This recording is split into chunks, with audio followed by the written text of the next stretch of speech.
दोस्तों, आप सबका स्वागत है आज के कैश फंडा के इस एपिसोड में। दोस्तों, आप सबसे एक रिक्वेस्ट है, हमारे ऐसे ही वीडियोस पाने के लिए चैनल को सब्सक्राइब करें और बेल बटन को प्रेस करें, जिससे आपको आने वाले वीडियोस के नॉलेजेबल अपडेट्स आपको मिलते रहेंगे। तो चलिए आज बढ़ते हैं आगे।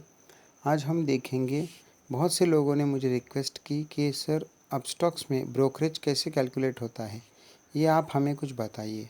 तो ये वीडियो मैंने बनाया है आज। ये हम जा रहे हैं अपस्टॉक के ब्रोकरेज कैलकुलेटर में।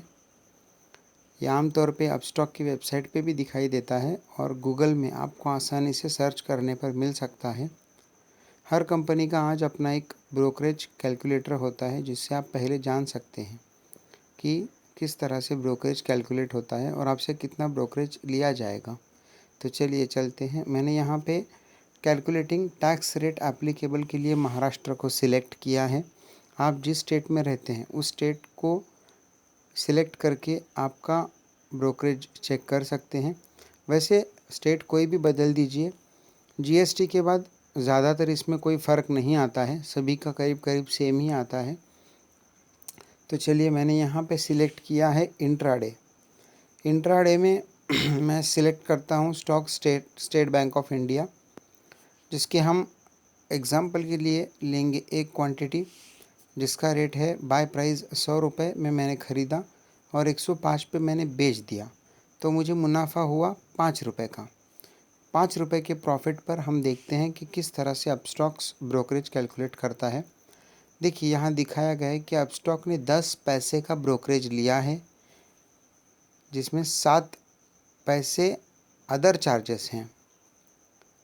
मेरे स्टॉक का ब्रेक इवन पॉइंट 16 पैसे है, यानी कि जब मेरा स्टॉक 16 पैसे मेरे बाय प्राइस के ऊपर जाएगा तो मेरे प्रॉफिट की शुरुआत होगी। इस ट्रेड में वैसे तो मुझे प्रॉफिट 5 रुपये हुआ है, लेकिन ब्रोकरेज और अदर चार्जेस कट होने के बाद ये 4 रुपये 84 पैसे का दिख रहा है।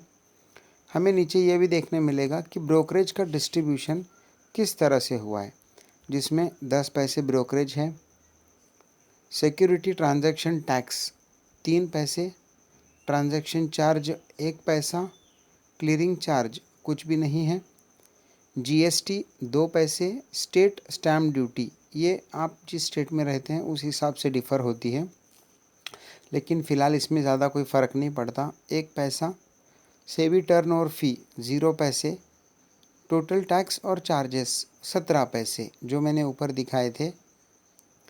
नेट बाय वैल्यू हमारी थी 100 रुपये, नेट सेल वैल्यू थी 105 रुपये और हमारा ब्रेक इवन आया था 16 पैसे पे।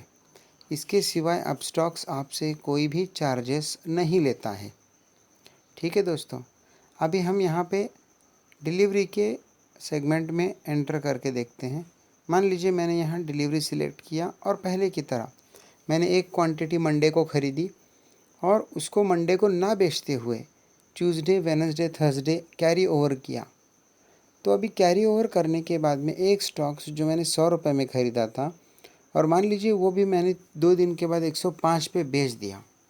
तो 105 पे बेच देने के बाद अब स्टॉक इसके लिए ब्रोकरेज कुछ भी नहीं लेता है आपसे, ज़ीरो ब्रोकरेज है। अदर चार्जेस में वो 25 पैसे लेता है। उसका डिस्ट्रीब्यूशन भी कैसे हुआ ये हम आगे देखेंगे। और इक्विटी के मामले में जब हम डिलीवरी लेते हैं तो हमारा ब्रेक इवन 24 पैसे का आ गया है पर शेयर, और मेरा नेट प्रॉफिट एंड लॉस है 4 रुपये 76 पैसे का मुझे नेट प्रॉफिट हुआ है। चलिए देखते हैं ब्रोकरेज कैसे कैलकुलेट हुआ। जो 25 पैसे हमसे लिया गया था अदर चार्जेस, इसमें सिक्योरिटी ट्रांजैक्शन टैक्स 21 पैसा है, ट्रांजैक्शन चार्ज 1 पैसा है, क्लियरिंग चार्ज कोई नहीं है, जीएसटी कोई नहीं है, स्टेट स्टैम्प ड्यूटी 3 पैसा है, सेबी टर्नओवर फ़ी कोई नहीं है, टोटल टैक्सेस एंड चार्जेस 25 पैसे, यानी 100 रुपये की ख़रीद और 105 रुपये की बेचने के बाद अपस्टॉक्स मेरे पास से सिर्फ 24 पैसे लेता है। अभी लोग अक्सर हमें कहते हैं कि सर हमारे ट्रांजैक्शन में 20 रुपये का डिफरेंस क्यों आ रहा है। तो इसकी वजह यह है कि आप जब डिलीवरी लेते हैं तो ब्रोकरेज हाउस आपसे कोई ब्रोकरेज नहीं लेता है, लेकिन आपको ट्रेडिंग अकाउंट और डिपॉजिटरी अकाउंट, जिसे डीमैट अकाउंट भी कहा जाता है, तो वो NSDL या CDSL के साथ रहता है और वो उसे स्टोर करता है। और वो स्टोर करने का जो रेंट है वो जब आप सेल करते हैं तो वो उसे 20 रुपये लेता है। इसलिए आपको जो कटिंग है या डिडक्शन है उसमें आपको 20 रुपीज़ का डिफरेंस आ सकता है, लेकिन ये बात बहुत से लोग आपको नहीं बताएंगे, तो ये बात मैं खुले तौर पे बताता हूँ।